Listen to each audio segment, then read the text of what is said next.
second last stage obviously will be a real critical part of the race. I'm just wondering, do you feel you have to gain a big buffer over Brad coming into that second last day, or is it a different sort of time trial for the last three where maybe your strengths are more coming into play? Certainly, it's a time trial after 3 weeks of racing is different than 9 days of racing. But in terms of having a buffer, I think the best way to go into the last time trial is a 5 minutes lead, and then you could just cruise in and see whether you train for the Olympics or or go for the stage win.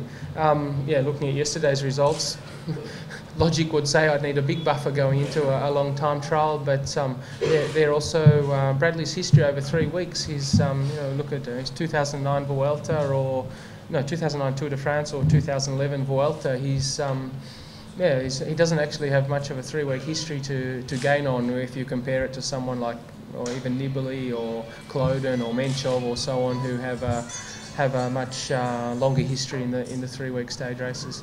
Do you think he's vulnerable then over 3 weeks? Well, you sort of hope so. Need some optimism. If I was going to convince myself now he was unbeatable and unstoppable, well, I may as well just sign on for second now. But he doesn't have much of a history over 3 weeks when you compare him to someone like me or Menchov or Nibali even. Most of the other riders in the first 10 I think have more. We've seen them more at their limits and so on, and have more 3-week tours to judge them by and or gauge them by. So Wiggins, we don't know.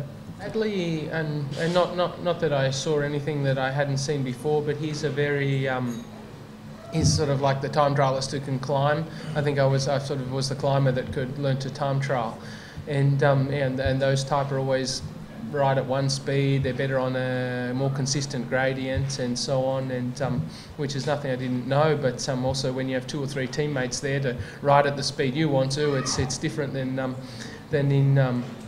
having to utilise and calculate how the others are going to ride. And being in the first hilltop finish, I look back and maybe we should have been a bit more aggressive or so on.